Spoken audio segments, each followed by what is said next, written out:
रायगडाच्या हयातीतील दुसरा काळा दिवस उजाडला. राजमाता जिजाऊ गेल्या तो पहिला आणि हा दुसरा. आज भरल्या दरबारी आरोपित संभाजीराजांची सिंहासनाधिष्ठित छत्रपतींसमोर सुनावणी होणार होती. आकृती सावलीसारखे असलेले ते पितापुत्र येईल त्या सत्याला निडरपणे सामोरे जाणार होते. महाराजांची भेट घ्यावी म्हणून पुतळाबाई, सरलष्कर हंबीरराव, येसूबाई यांनी आकांती खटपट केली होती, पण त्यांना यश आले नाही. युवराजांना तोफेच्या तोंडी दिले जाणार या वार्तेने माणूस न माणूस भयकात झाले होते. रात्र रात्र विचारांनी होलपट केलेले संभाजीराजे प्राणांती सजा झालीच तर त्यासाठी मन बांधून सिद्ध झाले होते. हवालदिल माणसांची रीघ दरबारी महालाकडे लागली. कुणीच काही बोलत नव्हते. म्हणता म्हणता दरबारी चौक मानकऱ्यांनी भरून गेला. राजपेहराव धारण केलेले महाराज देवमहाली शांत चित्ताने आई भवानीच्या मूर्तीसमोर उभे होते. मूकपणे डोळ्यांनीच तिच्याशी त्यांचे उदंड बोलणे झाले. बेलफुलांची ओंजळ तिच्या संन्यस्त चरणावर अर्पून तो मराठ्यांचा योगी राजा देवमहालाबाहेर पडला. एक एक धीमे राजपद सिंहासनाकडे जाण्यासाठी पडू लागले. उचलत्या प्रत्येक पावलाबरोबर एका नात्याचा तोडायला अवघड जाणारा बंध आपोआप गळून पडू लागला. एकाएकी त्या योगी चरणांना सर्वात जिव्हाळ्याच्या जनाने नात्याच्या वज्र जोड्यांची आर्त हाकेबरोबरच मिठी पडली. आबा. महाराज देवमहालाबाहेर पडण्याची वाट बघत बाहेरच्या दगडबंद भिंतीला लागून राजस्नुषा येसूबाई उभ्या होत्या. तेवढे मोजकेच क्षण त्यांना युगासारखे फरफटून घेऊन गेले होते.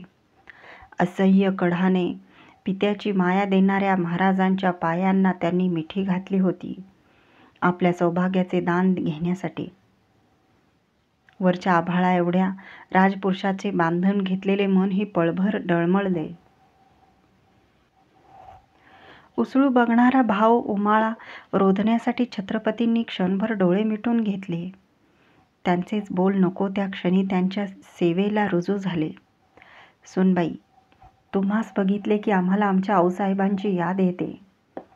ज्या पदरात महाराजांनी स्वहस्ते जोखमीची शिक्के कट्यार सोडली होती, तोच पदर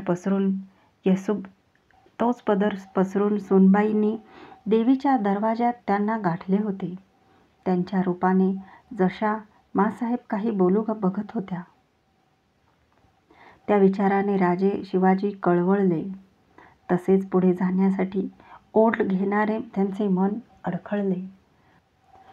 सुनबाई, छत्रपतींचा कडेधारी थरथरता हात येसूबाईंच्या पाठीवर गेला. त्या स्पर्शातील थरथरीने येसूबाई अंगभर हमसल्या. उठा, शांत व्हा. राजांनी त्यांना उठते केले. बोलावे म्हटले तरीही येसूबाईंच्या गळ्यातून शब्द फुटेना. जे सांगायचे होते ते त्यांचे हमसनेच सांगत होते.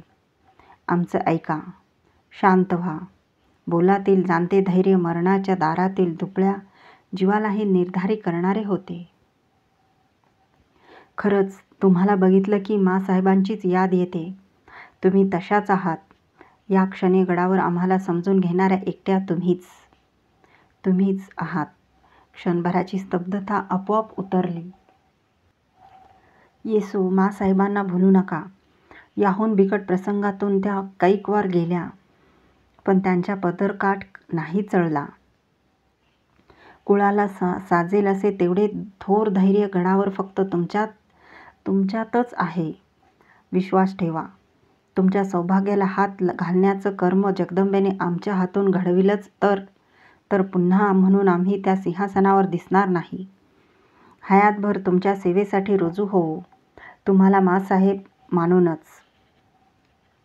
आता आमच्या हातून काही घडू नये यासाठी त्या जगदंबेला साकडं घाला. आम्ही ते घालून आलो आहोत. मुली, डोळे पुस. तुला आम्हाला डोळे आहेत ते जगदंबेचे. ते पाझरून नाही चालत. येतो आम्ही. शांतपणे येसूबाईंचे खांदे हळुवार थोपटून महाराज चालले.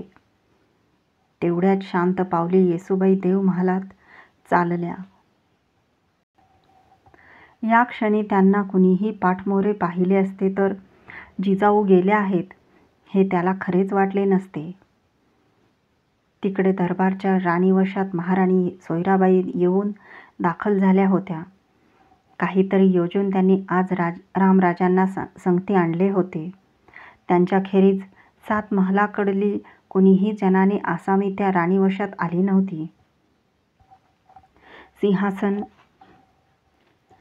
चौथऱ्यावरील सोनखांब धरून मोरोपंत, दत्ताजी, प्रल्हादपंत, हंबीरराव, रघुनाथ पंडित आदी 7 मंत्री खडे होते. फक्त सुरनीस अण्णाजी दत्तोचा खांब रिकामा होता. फिर्यादी असल्याने आज ते त्या जागी उभे राहू शकत नव्हते. समोरच्या दरबारी चौकात ते खालच्या मानेने उभे होते. चौथऱ्याच्या उजव्या तर्फेला असलेली सुवर्णी दंडावरच्या मत्स्य मोर्चेलावर मढविलेला भला मोठा ढंगदार सोनेरी मासा मानकाचा लालबुंद डोळा रोखून भरल्या दरबारावर देख देत होता. चौकातील हजारी कारंज्याचे पाणी उसळी घेऊन जरीबतूसारख्या तारांचा फुलोरा फुलवीत पुन्हा भोवतीच्या हौद्यात कोसळत होते. छताकडून झोल टाकीत वळलेले जागजागीचे झिरझिरे पडदे गडवाऱ्याने शहारत होते. पूर्वाभिमुख सुवर्णी सिंहासनाच्या हातदांडीत मुरून बसलेले सिंह खुल्या जबड्यामुळे ते सिंहासन आहे हे पटवीत होते. त्यावरच्या छत्र्याच्या घेराला ओळंबलेल्या सुवर्णी झुरमुळ्या मंद लडलडत होत्या. नेहमीच्या शिरस्त्याची शिंगाची कात्री लालकारी सरसरत दरबारी महालभर फिरली. तिला धरून नगारखान्यावरची नौबत धुडधुडली. सोनेरी गुरझब घेतलेला गुरझबारदार सिंहासन चौथऱ्यावर आला. गुरजबी दाढा आपटत त्याने अलकाबाची हरळ दिली. राजश्रिया विराजित, सकळ गुणमंडित, क्षत्रिय कुलावंत, गोब्राह्मण प्रतिपालक, हिंदूपद, पादशहा, श्रीमान, छत्रपती शिवाजी महाराज जय. हाच अलकाब तिवार झाला. अदब अदब म्हणत गुरझबारदाराने जहालीची अंतिम समज भरल्या दरबाराला दिली. त्याने दिलेल्या सोनेरी फरसबंदावरच्या ठोक्याने न्यायतुलेची पारडे कळणार नाहीत अशी शहारली. एकमेकांचा श्वास ऐकू पडावा असे काही क्षण दाटत थपकत गेले. पाठोपाठ मैनाक पर्वताच्या शिखरावर पक्षीराज गरुड चढलेला दिसावा तसे त्या झळझळीत सोनेरी चौथऱ्यावर छत्रपती महाराज दिसू लागले. त्यांच्या दर्शनाबरोबर उभा दरबार लपकन कमरेत झुकला. आपल्या दरबारी प्रजेला आशीर्वादासाठी म्हणून महाराजांनी हात उठविला. राणीवशातून सोयराबाईंनी पाठविलेले रामराजे चौथऱ्यावर येऊन आपणाला मुजरा करताहेत हे महाराजांना कळलेच नाही. जेव्हा कळले तेव्हा क्षणभर ते घोटाळलेच. मान न वळविता म्हणाले, पंत, बाळराजांना तुमच्यातर्फेच उभे करून घ्या. जी. मोरोपंत पुढे झाले. त्यांनी रामराजांना आपला हात देत आपल्या शेजारी घेतले. ते बघताना झिरझिऱ्या पडद्याआडच्या सोयराबाईच्या मानेला राणीवशात झटका बसला. युवराजांच्या मोकळ्या पडलेल्या सोनपायरीच्या जागेवर स्वारी बाळराजांना हसत बस्ती करील असा त्यांचा गैरअंदाज होता. महाराजांनी सिंहासनाला वंदना दिली. त्याला पायांचा स्पर्श होणार नाही याची दक्षता घेत छत्रपती सिंहासनारूढ झाले. बाकदार भगव्या मोजडीचा उजवा पाय चरणासनावर विराजला. हातपंजा उठवून महाराजांनी दरबारी कामकाजाला सुरुवात करण्याची आज्ञा मंत्रीगणांना दिली. दोन्ही बाजूंनी शुभ्र फुलोऱ्याच्या चौऱ्या सिंहासनावर मंद ढळू लागल्या.